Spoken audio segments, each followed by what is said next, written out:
On the morning of the 25th, the president unexpectedly informed me that I was terminated. He explained that his daughter would be taking over my position, and therefore he required my immediate resignation. I stood there, stunned, unable to respond. That particular day was crucial for handling payments to our suppliers, some of which were longtime partners whose transactions I oversaw personally as a gesture of goodwill. Despite this, he suggested I take the day off as a parting gift and quickly ushered me out, the office door snapping shut behind me. My name is Donna, and I've been with this family-owned paving company since high school, working as a clerical assistant for over a decade. The company, with a staff of around 32, had always felt like a warm, welcoming place under the leadership of the founder, who was both president and an active part of our daily operations. His wife, Brenda, often helped with various tasks, and their daughter, Carol, was skilled in both field and office work. Her husband, a well-respected site manager, earned the loyalty of the on-site teams. Despite being the founding family, they treated everyone equally, fostering a harmonious work environment. This atmosphere shifted dramatically when the founder stepped down after a cancer diagnosis, passing the presidency to Carol's husband with everyone's support as we all wished the founder well in his health battles. But an unexpected twist came when the founder's estranged son, Anthony, resurfaced after 33 years of silence. Disowned decades ago, he returned with his family, and the company's dynamic changed almost overnight, marked by my abrupt and disheartening dismissal after years of loyalty. I hadn't known about Anthony's past until his sudden reappearance. Longtime employees shared stories of his troubled youth, recounting his frequent run-ins with the law and multiple instances where his parents had to smooth things over. His issues escalated as he dropped out of high school and became involved in multi-level marketing schemes and fraud, which eventually led his father to disown him. After years of estrangement, Anthony had returned, claiming to have recognized his mistakes and pleading for forgiveness.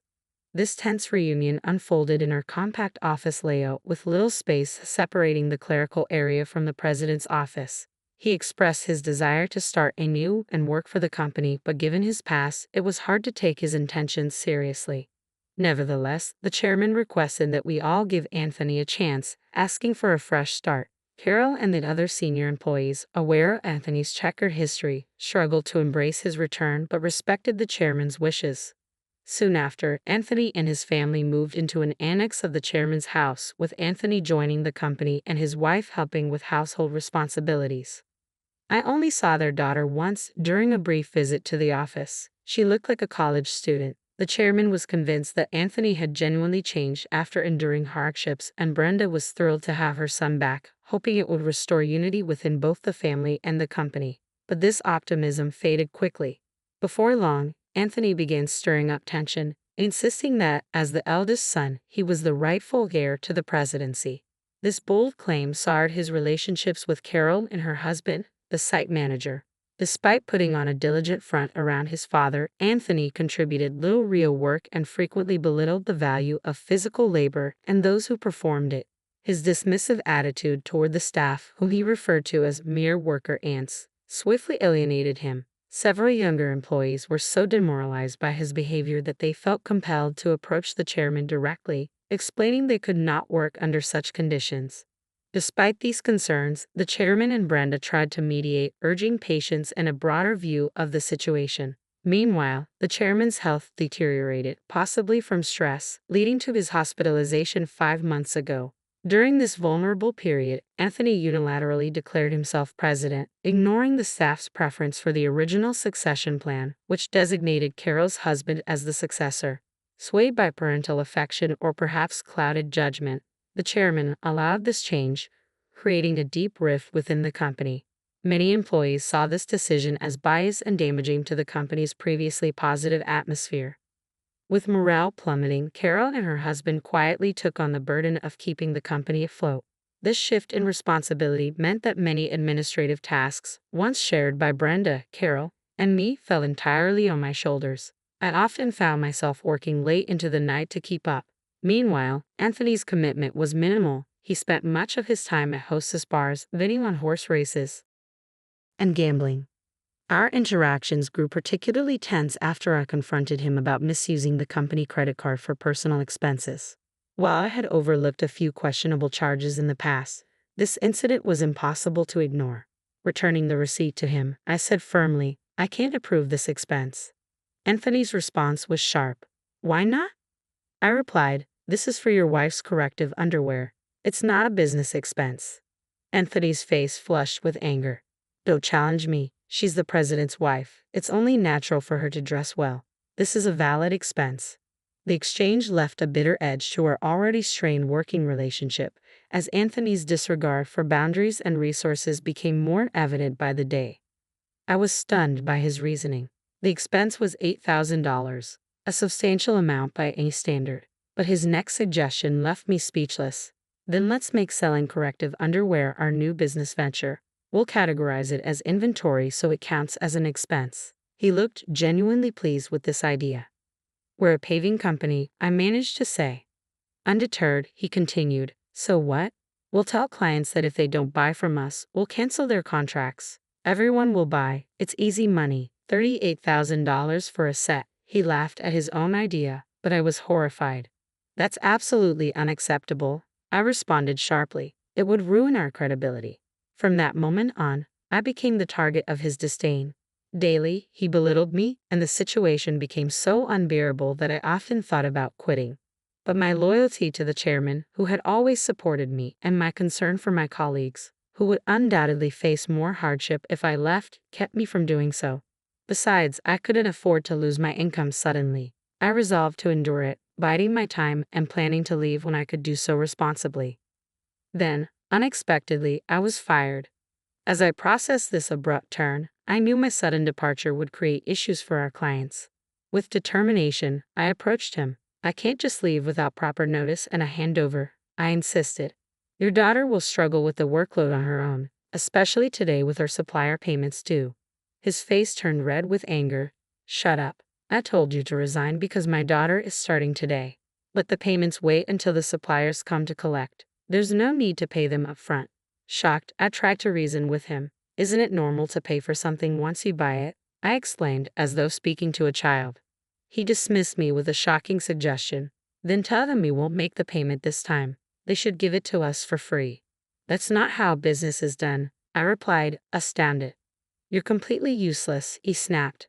"My daughter has a college degree. She can handle the office work easily. Unlike you, she won't question my expenses. We don't need someone like you in our company. Leave, now." It became clear he wanted his daughter to take over accounting to justify personal expenses as business expenditures. "Fine," I said, "but don't think I'll regret this." With a heavy heart, I gathered my belongings and left. Concerned for our clients, I immediately called Carol, knowing she and Brenda were preoccupied with the chairman's health, but trusting her to handle the urgent situation. Once outside, I realized I'd been fired without notice, a clear violation of labor standards. If I reported this, the company would face serious repercussions. Since our company was part of a payment support system for small and medium-sized enterprises, I could claim my severance pay and 1 month's salary. There was no need to rush into another job. I walked away with my integrity intact, hopeful that Carol could manage the chaos left behind. Since I could apply for my benefits within 5 years of retirement and the Labor Standards Office had a 3-year statute of limitations, I meticulously mapped out the steps and timeline for my retirement. This plan gave me some much-needed breathing room. I'd been working tirelessly with endless overtime and weekends without a moment to myself. Eager for a change, I decided to take a day trip to the beach to recharge. After a refreshing day by the sea, I checked my phone in my locker, only to find it flooded with missed calls, emails, and voicemails. Among these, an email from Carol stood out. She confirmed that the payment processes had been handled smoothly, and everything was in order, a relief given the tense way I had left the company. Then I listened to a voicemail from the company, hearing the president's panicked voice. "What's going on? They're saying I'm not the real president. Did you know about this? Explain yourself." I couldn't help but chuckle at his distress and delayed realization of his situation. One message in particular caught my attention, a request from the chairman himself. Feeling a sense of urgency, I headed to the hospital that evening. When I arrived, I found Brenda and the president, Anthony, already there in the chairman's room. The chairman, seeing me, apologized from his hospital bed, saying, "Donna, I'm truly sorry for my son's foolishness." Anthony, still arrogant and bewildered, blurted out, "What's going on?" I'm not the official president. Explain yourself. His confusion was evident, but the chairman quickly silenced him with a firm command to quiet down. It turned out that after I had called Carol, she had immediately informed both the chairman and Brenda of the situation. The chairman had then confronted Anthony with a pointed question. Do you really not understand? This revelation was a turning point, bringing clarity to the mess created in the wake of my dismissal. Anthony, visibly agitated and confused, continued to raise his voice. I calmly explained the reality of his position. Anthony, you never actually had any legal authority. Your role as president was essentially a nominal title. I continued, clarifying, in business terms, president is a role within the company but does not automatically carry legal standing. The representative director is the one who holds legal responsibilities for the company's external actions. This role requires specific legal procedures to change, unlike the more informal assignment of a company title. 5 months ago, when Anthony was named president, there had been significant opposition from Carol, the site manager, and veteran employees. To keep things running smoothly, I had suggested a compromise. Anthony would act as a figurehead president, while the chairman retained his legal status as the representative director. With a growing understanding of these distinctions, it was clear that the chairman's trust had been in my knowledge of the company's operations and legal requirements. I understood the implications clearly. The plan was straightforward. If Anthony showed true commitment and earned the trust of the employees, we would start the formal process to make his presidency official. However, if he failed to prove himself as a capable leader, our contingency plan involved either removing him or possibly closing the company altogether, allowing Carol and the site manager to start a new venture. While people like Carol had their doubts, the chairman and Brenda held on to hope for Anthony. That is, until he unjustly dismissed me. This finally opened their eyes to his unsuitability for leadership. If you want to lead, you need to respect and support your employees, the chairman had often reminded Anthony. But Anthony, in his usual dismissive way, brushed it off. It's not a big deal, right? Can't we just take care of the formalities now? No, it's not that simple, the chairman explained patiently. Our company offers stocks to employees who wish to invest, and many have done so. Donna, for example, owns 15% of the company, making her a major shareholder. We can't just ignore her position. This exchange underscored Anthony's fundamental misunderstanding of the responsibilities and ethics of leadership. His face turned pale as he began to grasp the seriousness of his role. I don't own any shares, he stammered, clearly shaken. With a sigh, the chairman replied, I intended to pass my shares to you once you prove yourself worthy as president. I'm disappointed. Were you only interested in the wealth, thinking I had little time left? The chairman's voice trailed off, filled with despair, and he sank back, emotionally drained. Brenda, standing by him, remained silent, visibly troubled by the situation. Defiantly, Anthony muttered, I'm the eldest son. What's wrong with claiming what's rightfully mine? The company belongs to me. His words only deepened the chairman's disappointment. I can't allow this to continue, the chairman declared firmly. As the representative director and a shareholder, I hold the authority to call a shareholders' meeting to discuss your removal. I seized the moment to speak. Mr. President, I no longer wish to work under your leadership. I'm resigning effective immediately. However, I expect my severance, 1 month's salary, and payment for all unpaid overtime and holiday work. I added, as a shareholder, I'll also pursue action through the Labor Standards Office to remove those harming the company. As I spoke, Anthony's expression shifted from shock to pure dread. I continued, Carol has been visiting clients and informing them about our new company, and many have already decided to switch over. Most of our employees are planning to join us as well. That's impossible. I'll sue you.